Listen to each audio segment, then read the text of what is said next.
Good morning every one. അപ്പോൾ ഇന്നത്തെ news അനാലിസിസിലോട്ട് സ്വാഗതം. അപ്പോൾ ഇന്ന് ഇമ്പോർട്ടൻറ്റ് സ്പോട്ട്ലൈറ്റിൽ ഹൈലൈറ്റ് ആയിട്ടുള്ള ന്യൂസ് ഹെഡ്ലൈൻസ് ഏതൊക്കെയാണെന്ന് നോക്കാം. സോ ഫസ്റ്റ് വൺ അബൌട്ട് ഒരു ഹയർ എഡ്യൂക്കേഷനെ കുറിച്ചിട്ടാണ്. ഇത് university under attack, universities undermined. അപ്പോൾ യൂണിവേഴ്സിറ്റിയുടെ ഓട്ടോണമി ബേസ് ചെയ്തിട്ടുള്ളൊരു ന്യൂസാണ്. അപ്പം പുറത്ത് അമേരിക്ക ആയിട്ടുള്ള ഒരു യൂണിവേഴ്സിറ്റീസിൻ്റെ ഇഷ്യൂ നമ്മൾ ഇന്ത്യയിൽ എങ്ങനെ റിഫ്ലക്റ്റ് ചെയ്യുന്നതെന്നാണ് പറയുന്നത്. Second one regulating India spiritual digital asset revolution, crypto currency base ചെയ്തിട്ടുള്ള ന്യൂസാണ്. Third, growing pains, India needs to grow faster to transition as a developed economy. അപ്പോൾ ഒരു ഡെവലപ്ഡ് എക്കോണമിയെ ട്രാൻസിഷൻ ചെയ്യുന്നതിന് ഇന്ത്യ എന്തൊക്കെ സ്റ്റെപ്സ് എടുക്കണമെന്ന് പറയുന്ന ഒരു ന്യൂസാണ്. എക്കോണമി ആസ്പെക്റ്റാണ്. India's rise to fourth largest economy believes per capita reality. അപ്പോൾ ഫോർത്ത് ലാർജസ്റ്റ് എക്കോണമിയായി ഇന്ത്യ റൈസ് ചെയ്യണതിന് പെർ ക്യാപിറ്റ എങ്ങനെ ബൂസ്റ്റ് ചെയ്യണമെന്ന് കൺസിഡർ ചെയ്തിട്ടുള്ള ന്യൂസാണ് മെയിനായിട്ട് ഫോർത്തിൽ വരുന്ന ഒരു എക്കോണമി റിലേറ്റഡ് ന്യൂസാണ്. Fifth one is India the world's fourth largest economy. Similarly same ന്യൂസാണ്, അതിൻ്റെ ഡിഫറെൻറ്റ് പേഴ്സ്പെക്റ്റീവിലുള്ള ഒരു അനാലിസിസാണ്. Sixth one, how the technology industry is trying to meet is climate goal. അപ്പോൾ ടെക്നോളജി ഇൻഡസ്ട്രിയും ക്ലൈമറ്റ് ഗോളും റിലേറ്റഡ് ആയിട്ടുള്ള ന്യൂസാണ് മെയിനായിട്ട് സിക്സ്ത്തിൽ വരുന്നത്. Seventh one, GST collection remain about 2 trillion in May. GST collection related ആയിട്ടുള്ള ന്യൂസാണ്, എക്കോണമി ആസ്പെക്റ്റാണ്. Eighth one, Indian summers R getting hotter but we have lost the ability to adapt. ഇപ്പോൾ സമ്മറിൻ്റെ കുറിച്ചും അതിൻ്റെ അഡാപ്റ്റബിലിറ്റിയെ കുറിച്ചിട്ട് ഉള്ള ന്യൂസാണ്. മെയിനായിട്ട് എൻവയോൺമെൻറ്റ്, ക്ലൈമറ്റ് ചേഞ്ച് ആ സൈഡിൽ കണക്ട് ചെയ്യാൻ പറ്റും. അപ്പോൾ ഇത്രയാണ് ഇന്നത്തെ ന്യൂസിൽ മെയിൻ ഹെഡ്ലൈൻസ് വരുന്നത്. നമുക്ക് ഇതിൻ്റെ അനാലിസിസിലോട്ട് പോകാം. സോ നമുക്ക് ആദ്യത്തെ ന്യൂസിൻ്റെ അനാലിസിസിലോട്ട് പോകാം. The first one, the university under attack, universities undermined. അപ്പോൾ ഇതിൻ്റെ മെയിൻ ബാക്ക്ഗ്രൗണ്ട് ഓദർ ബ്രീഫ് ചെയ്യുന്നത് എങ്ങനെയാണെന്ന് വെച്ചാൽ, US ഇപ്പോൾ ഒരു എക്സിക്യൂട്ടീവ് ഓർഡർ ഫ്രം പ്രസിഡൻറ്റ് ഉണ്ടായിട്ടുണ്ടായിരുന്നു യൂണിവേഴ്സിറ്റിയുടെ ഫണ്ടിങ് ക്യാപ്ചർ ചെയ്തിട്ട് അവരുടെ ഓട്ടോണമി മെയിനായിട്ട് റെസ്ട്രിക്റ്റ് ചെയ്യുന്ന രീതിയിൽ. അപ്പോൾ ഇതൊരു അക്കാഡമിക് ഫ്രീഡത്തിനെ മെയിനായിട്ട് ടാമ്പർ ചെയ്യുന്നു എന്ന് പറഞ്ഞിട്ട് അവിടെ ഒരുപാട് പൊളിറ്റിക്കൽ ഇഷ്യൂസും സ്ട്രൈക്സും ഒക്കെ ഉണ്ടായിരുന്നു. അപ്പോൾ ഇത് എങ്ങനെ ഒരു ഫണ്ടിങ് ടൂൾ, അതായത് ഗവൺമെൻറ് ഒരു ഫണ്ടിങ് ടൂൾ ഉപയോഗിച്ച് യൂണിവേഴ്സിറ്റിയെ എങ്ങനെ അതിൻ്റെ അക്കാഡമിക് ഫ്രീഡത്തിനെ അണ്ടർമൈൻ ചെയ്യുന്നു എന്നാണ് മെയിനായിട്ട് ന്യൂസിൻ്റെ സ്റ്റാർട്ടിൽ സമ്മറൈസ് ചെയ്തിരിക്കുന്നത്. അപ്പോൾ മെയിനായിട്ട് ഹൈലൈറ്റ് ചെയ്തിരിക്കുന്നത് വെച്ചാൽ, governments are using financial pressure to coerce institution with India witnessing a public decline in funding post 1991, weakening higher education and increasing bureaucratic control. അപ്പോൾ ഇന്ത്യയിലും ഇതിൻ്റെ ഒരു സിറ്റുവേഷൻ ഡിഫറെൻ്റ് അല്ല. നമ്മൾ പക്ഷേ ഇമ്മീഡിയറ്റ് അല്ലെങ്കിൽ ഗ്രാജുവലായിട്ട് പബ്ലിക് ഫണ്ടിങ് കുറഞ്ഞു വരുന്നു, ഹയർ എഡ്യൂക്കേഷൻ്റെ കൺട്രോൾ കൂടുതലും ബ്യൂറോക്രസിയിലോട്ട് കൊടുക്കുന്നു. അപ്പോൾ ഇത് ആക്ച്വലി എങ്ങനെ നെഗറ്റീവായിട്ട് ബാധിക്കും എന്നാണ് ഓദർ മെയിനായിട്ട് ഹൈലൈറ്റ് ചെയ്യുന്നത്. അപ്പോൾ മെയിനായിട്ട് ഇത് പറയുന്നതെന്ന് വെച്ചാൽ, ഇത് രണ്ട് ആസ്പെക്റ്റിലുള്ള ഒരു ടസിലായിട്ടാണ് കാണുന്നത്. ഒന്ന് സൊസൈറ്റിയിൽ റോള്, പിന്നെ രണ്ടാമത്തെ പൊളിറ്റിക്കൽ അജണ്ട. അപ്പോൾ യൂണിവേഴ്സിറ്റിയുടെ അകത്ത് സ്റ്റുഡൻസിനെ പൊളിറ്റിസൈസ് ചെയ്യുന്ന പല ഗ്രൂപ്പ്സ് ഉണ്ട്, പ്രഷർ ഗ്രൂപ്പ്സ് ഉണ്ട്. അപ്പോൾ ആക്ച്വലി അവരുടെ പൊളിറ്റിക്കൽ അജണ്ട ഇൻഫ്ലുവൻസ് ചെയ്യാൻ വേണ്ടിയിട്ടാണ് മെയിനായിട്ട് ഈ ഒരു ഫിനാൻഷ്യൽ ഫണ്ടിങ് ടൂൾ മെയിനായിട്ട് യൂസ് ചെയ്യുന്നത്. പക്ഷേ ഓദർ പറയുന്ന ഈ ഹയർ എഡ്യൂക്കേഷൻ ഇൻസ്റ്റിറ്റ്യൂഷന് റാദർ തന്നെ ഒരു പൊളിറ്റിക്കൽ അജണ്ടയ്ക്ക് അപ്പുറം ഒരു ഹയർ പിക്ചർ നോക്കുകയാണെങ്കിൽ ഇമ്പോർട്ടൻറ്റ് സോഷ്യൽ കോസിനുള്ള ഒരു സൊസൈറ്റി റോൾ പ്ലേ ചെയ്യുന്നുണ്ട്. അപ്പോൾ അത് നമ്മൾ കറക്റ്റായിട്ട് കീപ്പ് ചെയ്യണം, ആ ട്രസ്റ്റ് ബിൽഡ് ചെയ്ത് നിർത്തണം എന്നാണ് മെയിനായിട്ട് ഹൈലൈറ്റ് ചെയ്യുന്നത്. അപ്പോൾ ഇത്രയാണ് ഇതിൻ്റെ ബ്രീഫ് മെയിനായിട്ട് വരുന്നത്. നമുക്ക് ഇതിൻ്റെ കറസ്പോണ്ടിങ് അനാലിസിലോട്ട് പോകാം. അപ്പോൾ ഇതിൻ്റെ കറസ്പോണ്ടിങ് അനാലിസിസ് പോകുമ്പോൾ ഫസ്റ്റ് കീവേഡ് വന്നിട്ട് ആട്ടോണമി ഇൻ ഹയർ എഡ്യൂക്കേഷൻ എന്നാണ്. അപ്പോൾ ആട്ടോണമി എന്ന് പറയുന്നത് ഈ എഡ്യൂക്കേഷൻ ഫീൽഡിൽ നമ്മൾ ഏതൊക്കെ രീതിയിൽ ആട്ടോണമി സെറ്റ് ചെയ്യുന്നുള്ള, ഒന്ന് ഇന്നോവേഷൻ ബൂസ്റ്റ് ചെയ്തിട്ട്, രണ്ട് അക്കൗണ്ടബിലിറ്റി മെയിൻറ്റെയിൻ ചെയ്തിട്ട്, മൂന്ന് ഫ്ലെക്സിബിലിറ്റിക്ക് സപ്പോർട്ട് ചെയ്തിട്ട്. അപ്പോൾ ഈ ഒരു 3 ആസ്പെക്റ്റിലാണ് ആട്ടോണമി മെയിനായിട്ട് എൻഹാൻസ് ചെയ്യുന്നത് ഇവിടെ ഹയർ എഡ്യൂക്കേഷനിൽ. ഇനി പബ്ലിക് ഫണ്ടിങ് എങ്ങനെയാണ് ഇന്ത്യയിൽ ഒരു ഡിക്ലൈൻ വരുന്നതെന്ന് വെച്ച് കഴിഞ്ഞാൽ, ഒന്ന് ഗവൺമെൻറ്റിൻ്റെ ഫണ്ടിങ് കുറവാണ്, രണ്ട് ഇന്നിക്വാലിറ്റി വൈഡൻ ചെയ്യുന്നുണ്ട്, മൂന്ന് ഹ്യൂമൻ ഡെവലപ്മെൻറ്റിനെ അത് ഹേർട്ട് ചെയ്യുന്നുണ്ട്. അപ്പോൾ ഇത് നമുക്ക് എങ്ങനെ ഓട്ടോണമി എൻഹാൻസ് ചെയ്യുന്നതാണ് ഈ ഒരു ഇൻഫോഗ്രാഫി പറയുന്നത്. ഫസ്റ്റ് വൺ എന്ന് പറഞ്ഞാൽ അക്രിഡിറ്റേഷൻ കൊടുക്കുക, അതനുസരിച്ചുള്ള ഫണ്ടിങ് ബൂസ്റ്റ് വരിക, സ്റ്റുഡൻറ്റ് സപ്പോർട്ട് കൊടുക്കുക, ഡേറ്റ ഡ്രിവൻ അപ്രോച്ച് മെയിൻറ്റെയിൻ ചെയ്യുക, എല്ലാ സ്റ്റേക്ക് ഹോൾഡറുമായിട്ട് എൻഗേജ് ചെയ്യുക, ഈവൻ സ്റ്റുഡൻസ്, പാരൻസ്, ഫാക്കൽറ്റീസ് എല്ലാവരുമായിട്ട് ഫാക്കൽറ്റി ഡെവലപ്മെൻറ്റ് മെയിനായിട്ട് ഫോക്കസ് ചെയ്യുക, കരിക്കുലം ഡെവലപ്മെൻറ്റ് മെയിനായിട്ട് കൺസിഡർ ചെയ്യുക, ടെക്നോളജി അഡാപ്ഷൻ മെയിനായിട്ട് അച്ചീവ് ചെയ്യുക, സ്ട്രാറ്റജിക് പ്ലാനിങ് കീപ്പ് ചെയ്യുക. ഈ ഒരു ആസ്പെക്റ്റ് നോക്കുകയാണെങ്കിൽ മെയിനായിട്ട് ഹയർ എഡ്യൂക്കേഷനിൽ യൂണിവേഴ്സിറ്റിക്ക് നമുക്ക് ഒത്തിരി കൂടെ ഓട്ടോണമി കൊടുക്കാൻ പറ്റുമെന്നാണ് ഹൈലൈറ്റ് ചെയ്യുന്നത്. അപ്പോൾ ഇമ്പോർട്ടൻ്റ് ആയിട്ടൊരു കേസ് ഇപ്പോൾ ഉള്ളത് ഹാർവാർഡ് കേസാണ്. 2025 US ഗവൺമെൻറ്റും യൂണിവേഴ്സിറ്റീസും തമ്മിൽ. ഇത് നമുക്ക് വേണമെങ്കിൽ ഒരു കേസ് സ്റ്റഡി ആയിട്ട് ഹൈലൈറ്റ് ചെയ്യാം എക്സാം പോയിൻ്റ് ഓഫ് വ്യൂവിൽ എഡ്യൂക്കേഷൻ്റെ സെക്ടർ എടുക്കുമ്പോൾ. മെയിനായിട്ട് SAയിലും GS പേപ്പർ 2 സോഷ്യൽ സെക്ടർ എഡ്യൂക്കേഷനിലും നമുക്ക് മെയിനായിട്ട് ഇത് കീപ്പ് ഓൺ ചെയ്യാൻ പറ്റും. ഓക്കെ, ഇത്രയാണ് ഈ ന്യൂസിൻ്റെ മെയിൻ സമ്മറി വരുന്നത്. നമുക്ക് ഇനി അടുത്ത ന്യൂസിലോട്ട് പോകും. അടുത്ത ന്യൂസ് വന്നിട്ട് നമ്മുടെ വിർച്വൽ ഡിജിറ്റൽ അസറ്റിനെ കുറിച്ചിട്ടാണ്. അതായത് ഡിജിറ്റൽ വേൾഡിലുള്ള നമുക്ക് വിർച്വൽ അസറ്റ്സ് കുറേ ഉണ്ട്. അപ്പോൾ അതിനെ ബേസ് ചെയ്തിട്ടുള്ള കോമൺ ആയിട്ടുള്ളൊരു ന്യൂസാണ്.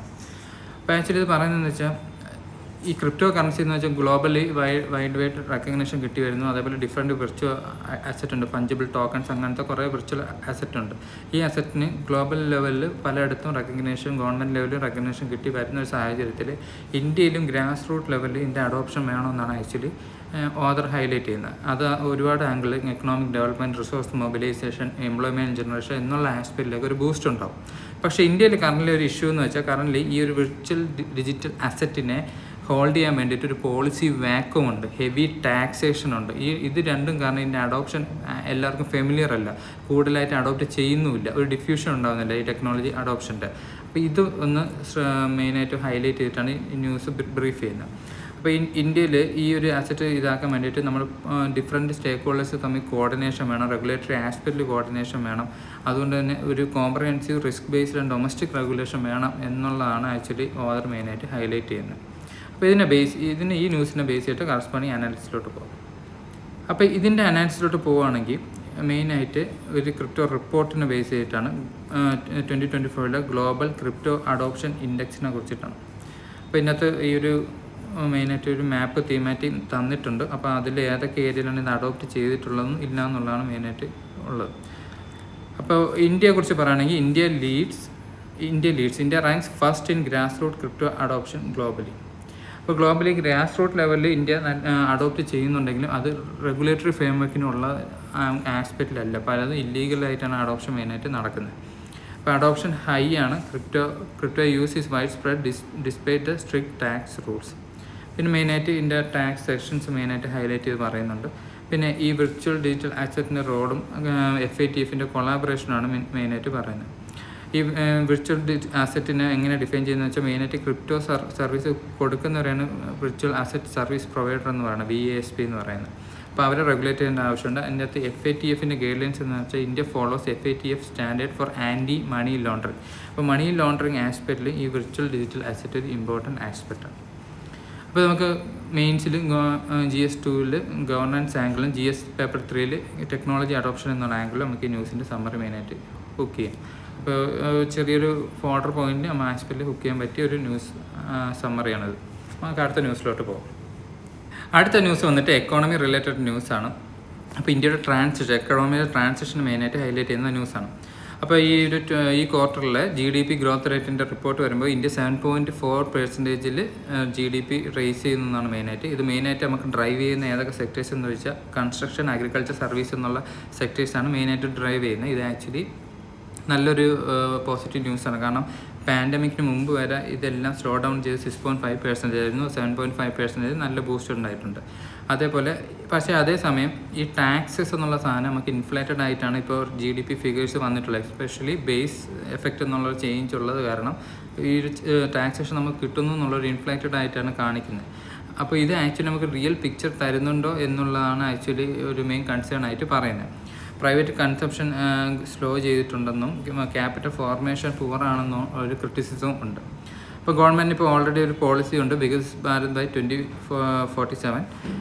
അതിൻ്റെ ഗോളെന്ന് വെച്ചാൽ 8% സസ്റ്റെയിൻഡ് ഗ്രോത്ത്, അങ്ങോട്ട് എല്ലാ ആനുവൽ ഇയറിലും 8% GDP ഗ്രോത്ത് സസ്റ്റെയിൻ ചെയ്ത് പോകണം എന്നുള്ള ഒരു ആംബിഷനിലോട് കൂട്ടിയിട്ടാണ് ഇപ്പോൾ മെയിനായിട്ട് ഗവൺമെൻറ് പോളിസി അച്ചീവ് ചെയ്യുന്നത്. ഇപ്പോൾ ഇതിൻ്റെ അകത്ത് ഇപ്പോൾ മെയിനായിട്ട് ഒത്തിരി കൂടെ ഫാക്ച്വലായിട്ടുള്ള ബ്രീഫിംഗ് ആണ്. അപ്പോൾ മെയിൻ കീവേഡ്സ് വന്നിട്ട് ഫാക്ച്വലാണ്. അപ്പോൾ GDP ഗ്രോത്തിൻ്റെ ഈ ക്വാർട്ടറിലെ മെയിൻ കാര്യങ്ങളാണ് പറയുന്നത്. അപ്പോൾ ജസ്റ്റ് ഒന്ന് നോക്കുക എന്നുള്ളതേ ഉള്ളൂ. ഇത് ചേഞ്ച് ചെയ്തുകൊണ്ടിരിക്കുന്നതാണ്, ഇതിനൊരു ചേഞ്ച് ഉണ്ടാവും 1 മന്ത് കഴിയുമ്പോൾ.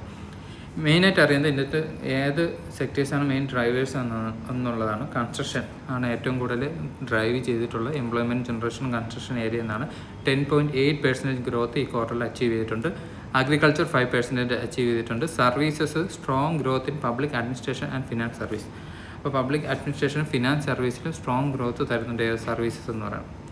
അപ്പോൾ എക്കണോമിക് ടേംസ് നമ്മൾ കൺസിഡർ ചെയ്യുകയാണെങ്കിൽ private final consumption expenditure, house hold spending അതാണ് മെയിനായിട്ട് ഉദ്ദേശിക്കുന്നത്. പ്രൈവറ്റ് ഫൈനൽ കൺസപ്ഷൻ എക്സ്പെൻഡിച്ചർ മെയിനായിട്ട്. ഗ്രോസ് ക്യാപിറ്റൽ ഫോർമേഷൻ എന്ന് പറഞ്ഞാൽ നമ്മൾ അസറ്റിലുള്ള ഇൻവെസ്റ്റ്മെൻ്റ് ആണ്. നെറ്റ് ടാക്സസ് എന്നത് ടാക്സസ് മൈനസ് സബ്സിഡീസാണ്. അപ്പോൾ ഇതിനകത്ത് മെയിൻസ് പോയിന്റ് ഓഫ് വ്യൂവിൽ നമുക്ക് GS പേപ്പർ 3 ഇന്ത്യൻ എക്കോണമി അതിൻ്റെ ഗ്രോത്ത് ആസ്പെക്റ്റ് മെയിനായിട്ട് കണക്ട് ചെയ്യാം. പിന്നെ അതേപോലെ challenges in growth, inclusive growth എന്നുള്ള ആസ്പെക്റ്റ് മെയിനായിട്ട് ഇത് കണക്ട് ചെയ്ത് പോകാൻ പറ്റും. ഇത്രയാണ് ഈ ഒരു ചെറിയ ന്യൂസ് സ്നിപ്പറ്റിൻ്റെ മെയിനായിട്ടുള്ള അനാലിസിസ് വരുന്നത്. നമുക്ക് അടുത്ത ന്യൂസിലോട്ട് പോകും. അടുത്ത ന്യൂസും സിമിലർലി നമ്മളൊരു എക്കണോമി ആസ്പെക്റ്റിനെ ഗ്രോത്തിനെ ബേസ് ചെയ്തിട്ടുള്ളതാണ്. അപ്പോൾ ഇതിൻ്റെ അകത്ത് ആക്ച്വലി IMFൻ്റെ പ്രൊജക്ഷനാണ് പറയുന്നത്. IMF projects India will surpass Japan as the 4th largest economy by 2025, but absolute GDP figures don't reflect development, quality of life or income distribution. അപ്പോൾ ഈ ന്യൂസിൽ മെയിനായിട്ട് ഹൈലൈറ്റ് ചെയ്യുന്നതെന്ന് വെച്ചാൽ ഒരേ സമയം ക്രിട്ടിക്കലായിട്ടാണ് ഹൈലൈറ്റ് ചെയ്യുന്നത്. നമ്മൾ ജപ്പാനെ ഓവർകം ചെയ്തിട്ട് അബ്സല്യൂട്ട് ടേംസിൽ നമ്മൾ GDP ഗ്രോത്ത് ഉണ്ട്. പക്ഷേ ആസ് എ റിയാലിറ്റി എന്നുള്ള രീതിയിൽ നമ്മളിപ്പോഴും പല ഇൻഡിക്കേറ്ററും, അതായത് development, quality of life, income distribution development ഇപ്പോഴും ബാക്ക്വേർഡാണ്. ഇന്ത്യ കുറേ ഹ്യൂമൻ ഡെവലപ്മെൻറ്റ് ഇൻഡെക്സസിൽ ബാക്ക്വേർഡാണെന്നാണ് മെയിനായിട്ട് ഹൈലൈറ്റ് ചെയ്യുന്നത്. അതിൽ ഫസ്റ്റ് വേണമെന്ന് വെച്ചാൽ ഇന്ത്യയിൽ ഹൈ അഗ്രികൾച്ചർ എംപ്ലോയ്മെൻ്റ് ഉണ്ട്, പക്ഷേ ലോ GDP പെർ ക്യാപിറ്റയാണ്, ലോ ഫോർമൽ എംപ്ലോയ്മെൻ്റ് ആണ്, ലോവർ എഡ്യൂക്കേഷൻ എൻറോൾമെൻ്റ് ഉണ്ട്, ലൈഫ് എക്സ്പെക്റ്റൻസി ആക്ച്വലി 72 ഇയേഴ്സാണ്. അപ്പോൾ ഇതെന്ന് വെച്ചാൽ നമ്മുടെ ഹ്യൂമൻ ഡെവലപ്മെൻറ്റ് ഇൻഡിക്കേറ്റേഴ്സിൽ പലതിലും ഒരു നെഗറ്റീവ് ടോണാണ് മെയിനായിട്ട് റൈസ് ചെയ്യുന്നത്. അതേപോലെ HDയെ കുറിച്ച് പറയുകയാണെങ്കിൽ India's HD remain at 0.685 medium development ആണ്. പക്ഷേ ജപ്പാൻ, പോളണ്ടൊക്കെ 0.9 ഡെവലപ്ഡ് ആസ്പെക്റ്റിലാണ് മെയിനായിട്ട് കാണുന്നത്. ഇതെന്ന് പറഞ്ഞാൽ നമ്മൾ ഡെവലപ്മെൻറ്റ് എന്നുള്ള ആസ്പെക്റ്റിൽ ഗ്രോത്തും ഡെവലപ്മെൻറ്റും തമ്മിൽ നല്ല ഗ്യാപ്പ് ഉണ്ടെന്നാണ് ഇത് മെയിനായിട്ട് ഹൈലൈറ്റ് ചെയ്യുന്നത്. അത് especially gap in the field of social sector ആയിട്ടുള്ള ഹെൽത്ത്, എഡ്യൂക്കേഷൻ, ലിവിങ് സ്റ്റാൻഡേർഡിൽ നല്ല ഗ്യാപ്പ് ഉണ്ട് എന്നാണ് ആക്ച്വലി ഇത് ഹൈലൈറ്റ് ചെയ്യുന്നത്. അപ്പോൾ ഇതിൻ്റെ നമുക്കൊരു അനാലിസിലോട്ട് നോക്കാം. ഇതിൻ്റെ അനാലിസിസ് വരുമ്പോൾ മെയിനായിട്ട് ഹൈലൈറ്റ് ചെയ്യുന്ന IMFൻ്റെ പ്രൊജക്ഷൻ തന്നെയാണ്. IMF ഇപ്പം സ്റ്റേറ്റ് ചെയ്തിട്ടുള്ള പ്രൊജക്ഷൻ വെച്ചിട്ട് ഇന്ത്യ 4th ലാർജസ്റ്റ് എക്കോണമിയാണ് ബൈ 2025 എന്ന് പറയുന്നത്. ജപ്പാനെ ഓവർടേക്ക് ചെയ്തിട്ടാണ് ഈ ഒരു പൊസിഷൻ അച്ചീവ് ചെയ്യാൻ പോകുന്നത്. ഞാൻ എൻ്റെ HDA നോക്കുകയാണെങ്കിൽ 2023 ആണ് ലാസ്റ്റ് റിപ്പോർട്ട് വന്നാൽ 0.685 ആണ്. ലൈഫ് എക്സ്പെക്റ്റൻസി വന്നിട്ട് 72 ഇയേഴ്സാണ് ആവുന്നത്. IMR റേറ്റ് ഇപ്പോഴും 24.5 നിൽക്കുകയാണ്. അപ്പോൾ ഇന്ത്യസ് HDA എന്ന് പറഞ്ഞാൽ മീഡിയം ലെവൽ കാറ്റഗറിയിലാണ്. നമുക്ക് എംപ്ലോയ്മെൻറ്റ് നോക്കുകയാണെങ്കിൽ 45% of India's work force still in agriculture, formal employment 23.9% ഉള്ളൂ. അത് ആക്ച്വലി ഒരു ഒരു ട്രെൻഡാണ് ആക്ച്വലി. ഓക്കെ, ഇതിൻ്റെ മെയിൻ ചാലഞ്ച് പറയുകയാണെങ്കിൽ farm dependency and low formal jobs ഒരു മെയിൻ ഇഷ്യൂ ആണ്. HDA ഡയമെൻഷൻ മെയിനായിട്ട് ഈ ഒരു ഇൻഫോഗ്രാഫിൽ ഹൈലൈറ്റ് ചെയ്യുന്നുണ്ട്. Long and healthy life, knowledge and decent standard of living. മെയിൻസിൽ GS paper 1 demographic trend, GS paper 2 issues related to education, health, employment എന്നുള്ള ആസ്പെക്റ്റിൽ നമുക്കത് മെയിനായിട്ട് ഹൈലൈറ്റ് ചെയ്യാം. ഇനി നെക്സ്റ്റ് ന്യൂസ് വന്നിട്ട് പിന്നും എക്കോണമിയുടെ തന്നെയാണ്. ഇന്ത്യസ് 4th ലാർജസ്റ്റ് എക്കോണമി എന്നുള്ള ആസ്പെക്റ്റിൽ പിന്നും വേറൊരു ഡയമെൻഷനിൽ നോക്കുന്ന ഒരു ന്യൂസാണ്. ഈ സെയിം നമ്മൾ നേരത്തെ ഡിസ്കസ് ചെയ്ത പോലെ തന്നെ അത് തന്നെ ഇവിടെ ഹൈലൈറ്റ് ചെയ്തിട്ടുള്ളത്. പക്ഷേ ഇവിടെ ഒരു ഇൻഡിക്കേറ്റർ ആഡ് ചെയ്തിട്ടുള്ള പർച്ചേസിങ് പവർ പാരിറ്റിയാണ്. അപ്പോൾ അതിനെ ബേസ് ചെയ്തിട്ടും ആക്ച്വലി ഒരു അനാലിസിസ്, ഗ്രോത്തിൻ്റെ അനാലിസിസ് പോകുന്നുണ്ട്. ഇപ്പോൾ PPP ബേസ്ഡ് ആണെങ്കിൽ ഇന്ത്യ ഇപ്പോൾ കറൻറ്റ്ലി 3rd ആയിട്ട് പൊസിഷൻ ചെയ്യുന്നുണ്ട് സിൻസ് 2009. പക്ഷേ ആക്ച്വലി GDP സൈസ് എന്ന് വെച്ചാൽ നമ്മുടെ ഡെവലപ്മെൻറ്റിനെ റിഫ്ലക്റ്റ് ചെയ്യുമെന്ന് വെച്ചാൽ റിഫ്ലക്റ്റ് ചെയ്യില്ല. കാരണം നമ്മളിവിടെ ഹൈ ഇൻഇക്വാലിറ്റിയാണ്, poverty still existing, education, health and employment quality കുറവാണ്. അപ്പോൾ ഈ ഒരു ആസ്പെക്റ്റ് നോക്കുമ്പോഴും നമുക്കൊരു കറക്റ്റ് ഡെവലപ്മെൻറ്റ് സ്ട്രക്ചർ നമുക്ക് ഇപ്പോഴും ഇല്ല. ഇപ്പോൾ മാർക്കറ്റും PPP കമ്പാരിസൺ നോക്കുമ്പോൾ market exchange rate understate GDP of developing countries due to lower price and wages. PPP adjusts to purchasing power, but PPP inflates GDP in poor nation, creating a big economy illusion. Actually GDP inflate ചെയ്താണ് കാണിക്കുന്നത്. ഇത് actually ഡെവലപ്മെൻറ്റിലോട്ട് പോയിട്ടുണ്ടോ ഇല്ല. ഇത് അപ്പോൾ ഇതിൻ്റെ ഒരു term പറയുകയാണെങ്കിൽ ബിഗ് എക്കോണമിക് ഇല്യൂഷൻ ആയിട്ടാണ് ആക്ച്വലി ഇത് കാണിക്കുന്നത്. It mask under development. അപ്പോൾ ഇതിൻ്റെ കറസ്പോണ്ടിങ് ഹൈലൈറ്റ് ആയിട്ടുള്ള കീവേഡ് നോക്കുകയാണെന്നുണ്ടെങ്കിൽ മെയിനായിട്ട് അറിയേണ്ട നോമിനൽ GDPയും PPP ബേസ്ഡ് GDP എന്താണെന്നുള്ളത്. നോമിനൽ GDP എന്താണെന്ന് വെച്ചാൽ it measures economic value using current prices and exchange rate. ഇപ്പോഴത്തെ കറണ്ട് പ്രൈസസിനെ നമ്മൾ കൺട്രീസ് തമ്മിലുള്ള ഫോറിൻ എക്സ്ചേഞ്ച് റേറ്റിനെ ബേസ് ചെയ്ത് കാൽക്കുലേറ്റ് ചെയ്യുന്ന GDP ആണ് നോമിനൽ GDP. അതേസമയം PPP ബേസ്ഡ് GDP എന്ന് പറയുമ്പോൾ adjust for prices between countries. അപ്പോൾ കൺട്രീസ് തമ്മിലുള്ള GDPയുടെ ഒരു റിലേറ്റീവ് കമ്പാരിസണിലാണ് ആക്ച്വലി അത് PPP ബേസ്ഡ് GDP മെയിനായിട്ട് കാൽക്കുലേറ്റ് ചെയ്യുന്നത്.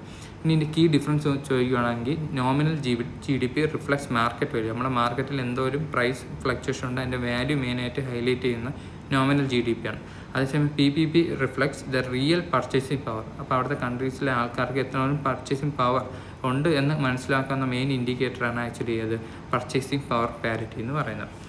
ഇനി understanding GDP and it's importance. അപ്പോൾ GDPയുടെ ഇമ്പോർട്ടൻസ് എങ്ങനെ അണ്ടർസ്റ്റാൻഡ് ചെയ്യുക, അതിൻ്റെ ഇമ്പോർട്ടൻസ് എന്നുള്ളതാണ്. Number 1, GDP measures the size of the economy. Number 2, GDP reflects economic growth. Number 3, GDP provides insights in the economic sector. Number 4, GDP influences government policy. Number 5, GDP has limitations. ഇത്രയും ഒരു ആംഗിളിലാണ് GDPയുടെ importance വരുന്നത്. ഒന്ന് സൈസിനെ determine ചെയ്യുക, ഗ്രോത്തിനെ determine ചെയ്യുക, economic സെക്ടേഴ്സിൻ്റെ main ഒരു പിക്ചർ തരിക, ദെൻ ഗവൺമെൻറ് പോളിസീസിനെ എങ്ങനെ ഇൻഫ്ലുവൻസ് ചെയ്യുന്നു എന്നുള്ളത് മനസ്സിലാക്കുക എന്നുള്ളത്. അപ്പോൾ മെയിൻസ് പോയിന്റ് ഓഫ് വ്യൂവിൽ GS പേപ്പർ 2 ഗവൺമെൻറ് പോളിസി ആംഗിളിലും GS പേപ്പർ 3 ഇന്ത്യൻ എക്കോണമി ആംഗിളിലും നമുക്ക് മെയിനായിട്ട് ഈ ഒരു ന്യൂസിൻ്റെ ബ്രീഫ് ഒന്ന് ഹൈലൈറ്റ് ചെയ്യാൻ പറ്റും. ഇത്രയാണ് ഈ ന്യൂസിൽ മെയിൻ അനാലിസിസ് വരുന്നത്. നമുക്ക് അടുത്ത ന്യൂസിലോട്ട് പോകാം. അടുത്ത ന്യൂസ് വന്നിട്ട് നമ്മുടെ ടെക്നോളജി അഡോപ്ഷനും ക്ലൈമറ്റ് ചേഞ്ചിൻ്റെ ആസ്പെക്റ്റ് ആയിട്ടുള്ള ന്യൂസാണ്. അപ്പോൾ ഇതിൻ്റെ അകത്ത് മെയിനായിട്ട് ഹൈലൈറ്റ് ചെയ്യുന്നതെന്ന് വെച്ചാൽ നമുക്കിപ്പോൾ ഓൾറെഡി ഒരു സമ്മർ ടൈം ഉണ്ടായിട്ട് പോലും കൂളിംഗ് മെത്തേഡ് ഇപ്പോഴും അഡ്വാൻസ്ഡ് അല്ല. പലയിടത്തും കൂളിങ്ങിൻ്റെ ഇഷ്യൂസ് ഉണ്ട്, ഹീറ്റ് വേവ്സിൻ്റെ ഇഷ്യൂസ് ഉണ്ട്. അപ്പോൾ ഇതൊരു മെയിൻ സിസ്റ്റമിക് ചേഞ്ച് അല്ലെങ്കിൽ ഒരു മെയിൻ ഇഷ്യൂ ആയിട്ട് ഹൈലൈറ്റ് ചെയ്യുന്നുണ്ട്. അപ്പോൾ ലൈഫ് സൈക്കിൾ അസസ്മെൻറ്റ് എന്നുള്ളൊരു അസസ്മെൻറ്റ് നോക്കുമ്പോൾ ഇത് റിവീൽ ചെയ്യുന്നത് വെച്ചാൽ സിസ്റ്റമാറ്റിക് ചേഞ്ചസ് ആവശ്യമുള്ളതാണ്. Not just isolated technological upgrades are needed to make data centres truly sustainable. അപ്പോൾ നമുക്കൊരു ഐസൊലേറ്റഡ് ആയിട്ടുള്ള ഡാറ്റാ സെൻറ്റർ അല്ലെങ്കിൽ ഡാറ്റ കീപ്പ് ചെയ്യുന്ന സ്ഥലം അല്ലെങ്കിൽ ഇങ്ങനത്തെ ടെക്നോളജി അഡോപ്ഷൻ ഉള്ള സ്ഥലം മാത്രം കീപ്പ് ചെയ്താൽ പോരാ, പകരം കറക്റ്റ് കൂളിംഗ് സിസ്റ്റം മെയിൻറ്റെയിൻ ചെയ്യണമെന്നാണ് ഇത് ഹൈലൈറ്റ് ചെയ്തിട്ടുള്ളത്. ഇപ്പോൾ ഇതിന് മെയിനായിട്ട് തരുന്ന സൊല്യൂഷൻ എന്താണെന്ന് വെച്ചാൽ റിന്യൂവബിൾ എനർജിയിലോട്ട് സ്വിച്ച് ചെയ്യുക എന്നുള്ളതാണ് benefits of advance coding. That means നമുക്ക് ഈ എമിഷൻ കുറച്ചും കൂടെ റിന്യൂവബിൾ എനർജി അഡോപ്ഷൻ വരുന്ന നമ്മുടെ ഈ ഒരു ടെക് സൈഡിലായാലും അല്ലെങ്കിൽ കൺസ്ട്രക്ഷൻ ബിൽഡിംഗ് സൈഡിലായാലും കൂളിംഗ് എൻഹാൻസ് ചെയ്യാൻ ഒരുപാട് സഹായിക്കും എന്നാണ് ന്യൂസിൽ മെയിനായിട്ട് ഹൈലൈറ്റ് ചെയ്യുന്നത്. സസ്റ്റൈനബിൾ ICT ഇൻഫ്രാസ്ട്രക്ചർ ആവശ്യമാണെന്നാണ് മെയിനായിട്ട് പറയുന്നത്. അപ്പോൾ ഈ ന്യൂസിൽ മെയിൻ ഒരു ഏരിയ കൺസിഡർ ചെയ്യുന്ന ആക്ച്വലി ഡാറ്റാ സെൻറ്റേഴ്സിൻ്റെ എമിഷനാണ് മെയിനായിട്ട് കൺസിഡർ ചെയ്യുന്നത്. കാരണം ഈ പല ടെക് ജെയിൻസ് കമ്പനീസിൻ്റെയും ഡാറ്റ സ്റ്റോർ ചെയ്യാൻ വേണ്ടിയിട്ട് സെർവർ പോയിൻ്റാണ്. അത് ആക്ച്വലി ഹൈ ഇലക്ട്രിസിറ്റിയിൽ കൺസംഷനിൽ ഹീറ്റ് ജനറേഷനിലാണ് വർക്ക് ചെയ്യുന്നത്. അപ്പോൾ അത് ആക്ച്വലി ഒരുപാട് ഹീറ്റ് ഔട്ട് ചെയ്യുന്നുണ്ട്. അപ്പോൾ അതിനെ കൂൾ ചെയ്യാൻ വേണ്ടിയിട്ട് നമ്മൾ ഒരുപാട് കൂളിംഗ് ആസ്പെക്റ്റ് ഇൻക്ലൂഡ് ചെയ്യുന്നുണ്ട്. അപ്പോൾ ഈ കൂളിങ്ങിൻ്റെ വരുമ്പോൾ ഇത് ആക്ച്വലി ഒരുപാട് ഹീറ്റ് എമിറ്റ് ചെയ്യുന്ന കാരണം ക്ലൈമറ്റിനെ നെഗറ്റീവായിട്ട് ബാധിക്കുന്നുണ്ട്. അപ്പോൾ ഇതെങ്ങനെ ഓവർകം ചെയ്യുന്നതാണ് മെയിനായിട്ട് ഹൈലൈറ്റ് ചെയ്യുന്നത് റിന്യൂവബിൾ എനർജി അഡോപ്ഷൻ വഴിയിട്ട്. ഓക്കെ, അപ്പോൾ ഇതിൻ്റെ ബ്രീഫിങ്ങിലോട്ട് നോക്കുകയാണെന്നുണ്ടെങ്കിൽ മെയിനായിട്ട് മെയിൻസ് പോയിന്റിൽ എന്തൊക്കെ ഇമ്പോർട്ടൻസ് എന്ന് നോക്കാം. അപ്പോൾ ഇതിൻ്റെ കുറച്ച് ടെക്നിക്കൽ ടേംസ് പറയുന്നുണ്ട്. അപ്പോൾ അത് ഫസ്റ്റ് വന്നിട്ട് കോൾഡ് പ്ലേറ്റ് കൂളിംഗ് എന്നാണ്. അപ്പോൾ അതെന്താണെന്ന് വെച്ച് കഴിഞ്ഞാൽ മെറ്റൽ പ്ലേറ്റ് കൂൾസ് ഇലക്ട്രോണിക്സ്. അപ്പോൾ ഇലക്ട്രോണിക് സിസ്റ്റത്തിനെ കൂൾ ചെയ്യുന്ന മെറ്റൽ പ്ലേറ്റ് ആണ് ആക്ച്വലി കോൾഡ് പ്ലേറ്റ് കൂളിംഗ് എന്ന് പറയുന്നത്. അപ്പോൾ ഇത് എങ്ങനെ കൂൾ ചെയ്യുന്നത് വെച്ചാൽ അതിൻ്റെ അത് ലിക്വിഡ് ആണ്. ഈ ലിക്വിഡ് ആണ് ആക്ച്വലി ഹീറ്റിനെ മെയിനായിട്ട് അബ്സോർവ് ചെയ്യുന്നത്. അപ്പോൾ ഈ ഒരു ഇൻഫോഗ്രാഫിൽ അതിൻ്റെ ഒരു ഐഡിയ ഉണ്ടാവും. കോൾഡ് പ്ലേറ്റ് ഉണ്ടാവും, ചില്ലിങ് ഇതുണ്ടാവും. ഈ ഹീറ്റിനെ മെയിനായിട്ട് അബ്സോർവ് ചെയ്തിട്ട് ഹീറ്റ് വെച്ചിട്ട് വാട്ടർ ഹീറ്റ് ചെയ്യും കൂൾ ചെയ്ത് മാറുന്നതാണ് ആക്ച്വലി ഇതിൻ്റെ മെയിൻ പ്രോസസ്സ് എന്ന് പറയുന്നത്. നെക്സ്റ്റ് ടെക്നോളജി എന്ന് വെച്ചാൽ ഇമർഷൻ കൂളിംഗ് ആണ്. ഇതിൻ്റെ അകത്ത് എന്താ ഇലക്ട്രോണിക് സബ്മർജ്ഡ് ഇൻ ലിക്വിഡ്. ഇതെങ്ങനെ ചോദിച്ചു കഴിഞ്ഞാൽ ലിക്വിഡ് ഡയറക്ട്ലി കൂൾസ് പാർട്ട്. അതായത് ഈ ഇലക്ട്രോണിക് സാധനം ഈ ഒരു ലിക്വിഡ് സ്റ്റേറ്റിലുള്ള സാധനത്തിലോട്ട് സബ്മർജ് ചെയ്ത് വയ്ക്കുകയാണ് ചെയ്യുന്നത്. ആ സമ്മർ ചെയ്ത് വയ്ക്കുന്ന സമയത്ത് അതിൽ നിന്നുള്ള ഹീറ്റ് മെയിനായിട്ട് അബ്സോർവ് ചെയ്യുന്നത്. ഇത് മെയിനായിട്ട് ഹൈ പവർ ഡാറ്റാ സെൻറ്ററിലാണ് ആപ്ലിക്കേഷൻ വരുന്നത്. ലൈഫ് സൈക്കിൾ അസസ്മെൻറ്റ് മെയിനായിട്ട് ഇതിൻ്റെ ഒരു അസസ്മെൻറ്റ് സ്റ്റഡിയെ കുറിച്ചിട്ടാണ്. നേരത്തെ പറഞ്ഞ പോലെ role of renewable energy in ICT sustainability actually ഇതിൻ്റെ ഒരു ആസ്പെക്റ്റാണ്. It reduces emission, saves energy, support goals. ഇതെല്ലാം ഇതിൻ്റെ ഒരു ഇമ്പോർട്ടൻറ്റ് ആസ്പെക്റ്റാണ്. മെയിൻസിൽ GS പേപ്പർ 3 എൻവയോൺമെൻറ്റിലും GS paper 3 science and technology മെയിനായിട്ട് ഇത് നമുക്ക് ഇൻക്ലൂഡ് ചെയ്യാൻ പറ്റും. നെക്സ്റ്റ് വന്നിട്ട് ഒരു എക്കോണമി റിലേറ്റഡ് ന്യൂസാണ്. അത്ര ഇമ്പോർട്ടൻ്റ് അല്ല, കാരണം മാറിക്കൊണ്ടിരിക്കും. എന്നാലും GST കളക്ഷനെ കുറിച്ചിട്ടാണ്. അപ്പോൾ ഈ മന്തിൽ 2 ട്രില്യണിലോട്ട് GST 2 lakh crore GST collection ഉണ്ടായിട്ടുണ്ട്. പിന്നെ വാല്യൂഷൻ ഉണ്ട്. മെയിനായിട്ട് സിഗ്നിഫിക്കൻറ്റ് കോൺട്രിബ്യൂഷൻ തരുന്ന സ്റ്റേറ്റ്സ് വന്നിട്ട് മഹാരാഷ്ട്ര, കർണാടകയാണ്. While smaller state like Gujarat, Telangana lagged 6%. മറ്റ് സ്റ്റേറ്റായിട്ടുള്ള ഗുജറാത്ത്, തെലങ്കാനയ്ക്ക് 6% ലാഗ് വന്നിട്ടുണ്ട് എന്നുള്ളതാണ് മെയിനായിട്ട് ഹൈലൈറ്റ് ചെയ്യുന്നത്. ഇതിൻ്റെ ഏറ്റവും ഇമ്പോർട്ടൻ്റ് ആയിട്ട് അറിയേണ്ട ഒരു പോയിന്റ് എന്ന് വെച്ചാൽ ഈ ഗ്രോത്ത് മെയിനായിട്ട് സസ്റ്റെയിൻ ചെയ്തിട്ടുള്ളത് ഇമ്പോർട്ട് ഡ്രിവൺ ഗ്രോത്താണ്. നമുക്ക് എക്സ്പോർട്ട് ഇപ്പോഴും സ്റ്റാഗ്നൻ്റ് ആണ്. നമ്മൾ കൂടുതൽ ഇമ്പോർട്ട് ഡ്രിവൺ ആയിട്ട് കൺസപ്ഷൻ ഗ്രോത്താണ് നമുക്ക് മെയിനായിട്ട് ഈ ഒരു ബൂസ്റ്റ് തന്നിട്ടുള്ളത് എന്നാണ് ആക്ച്വലി ന്യൂസിൽ ഹൈലൈറ്റ് ചെയ്യുന്നത്. അപ്പോൾ ഇതിൻ്റെ അത് മെയിൻ പ്രിലിംസ് പോയിന്റ് ഓഫ് വ്യൂവിൽ ഒരു അനാലിസിസ് നോക്കുകയാണെങ്കിൽ ഫസ്റ്റ് വൺ GSTയുടെ കമ്പോണൻസിനെ അറിയുക എന്നുള്ളതാണ്. CGST ഉണ്ട്, SGST ഉണ്ട്, IGST ഉണ്ട്, സെസ് ഉണ്ട്. CGST എന്ന് വെച്ചാൽ സെൻട്രൽ ഗവൺമെൻറ് കളക്ട് ചെയ്യുന്ന ടാക്സാണ്. SGST എന്ന് പറഞ്ഞാൽ സ്റ്റേറ്റ് ഗവൺമെൻറ് കളക്ട് ചെയ്യുന്ന ടാക്സാണ്. IGST എന്ന് വെച്ചാൽ ഇൻ്റർ സ്റ്റേറ്റ് ട്രാൻസ്ഫർ നടക്കുമ്പോൾ കളക്ട് ചെയ്യുന്നൊരു ടാക്സാണ്. ദെൻ ഫൈനലി കംസ് സെക്സ്. ഇതെന്ന് ടാക്സിൻ്റെ പുറത്ത് മെയിനായിട്ട് അപ്ലൈ ചെയ്യുന്ന ഒരു പേഴ്സൻറ്റേജ് ഓഫ് ടാക്സാണ്. എന്തിനു വേണ്ടിയിട്ടാണ്? സ്പെഷ്യൽ പർപ്പസിന് വേണ്ടിയിട്ടാണ്. ഇപ്പോൾ ട്രെൻഡ്സ് ഇൻ റവന്യൂ നോക്കുകയാണെങ്കിൽ domestic versus import driven GST നോക്കുകയാണെങ്കിൽ ഡൊമസ്റ്റിക് GST മെയിനായിട്ട് ഇന്ത്യയിൽ നിന്ന് തന്നെയാണ് ഡെവലപ്പ് ചെയ്ത് വരുന്നത്. Import GST comes from our ഇമ്പോർട്ട്സും അതിൻ്റെ കൺസപ്ഷൻ ഓറിയൻറ്റഡ് ആയിട്ടാണ് വരുന്നത്.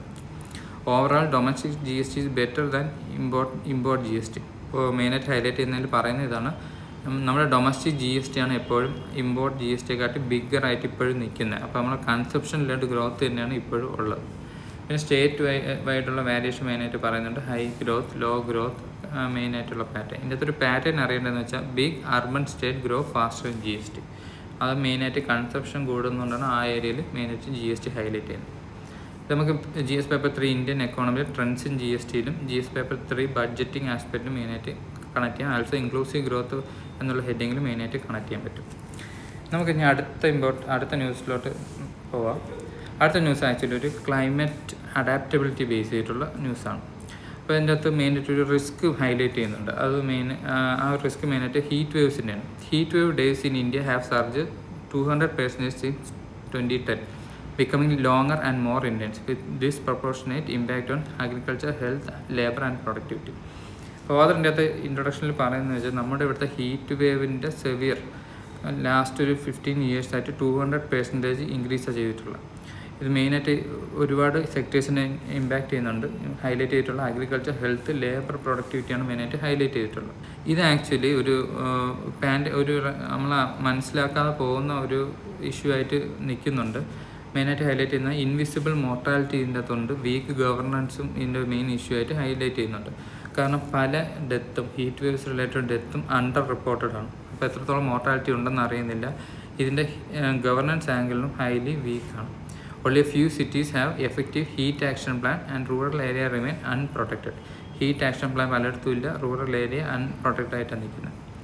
അപ്പോൾ ഇതിനെ ആക്ച്വലി സജസ്റ്റ് ചെയ്യുന്ന ഒരു സൊല്യൂഷൻ എന്ന് വെച്ചാൽ നമ്മൾ ട്രഡീഷണൽ ആയിട്ടുള്ള നമ്മുടെ നോളജ് ഒന്ന് റിവൈവ് ചെയ്യുക, പോളിസി സ്ട്രെങ്തൻ ചെയ്യുക എന്നുള്ളതാണ്. ട്രഡീഷണൽ ആയിട്ട് എന്താ ഉള്ളതെന്ന് വെച്ചാൽ ട്രഡീഷണൽ നമ്മൾ കുറച്ച് കൂളിംഗ് പ്രാക്ടീസസ് ഉണ്ട്, ലോക്കലൈസ്ഡ് പ്ലാനിങ് ഉണ്ട്.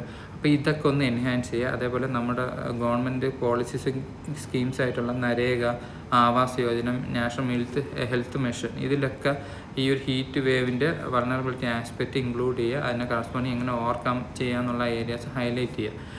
അതൊരു ഇമ്പോർട്ടൻ്റ് സജഷനായിട്ട് പറയുന്നുണ്ട്. ഇനി നമുക്കിതിൻ്റെ ഒരു ഇമ്പോർട്ടൻറ്റ് ഹൈലൈറ്റ് പോയിന്റിലോട്ട് പോകുകയാണെന്നുണ്ടെങ്കിൽ ഫസ്റ്റ് വന്നിട്ട് ഹീറ്റ് വേവിൻ്റെ ഡെഫിനിഷനാണ്. അപ്പോൾ IMD, Indian meteorological department heat വേവ്സിന് ഡെഫിനിഷൻ തരുമ്പോൾ അത് ജോഗ്രഫിക്കൽ ബേസിൽ വേരിയേഷൻ ഉണ്ട്.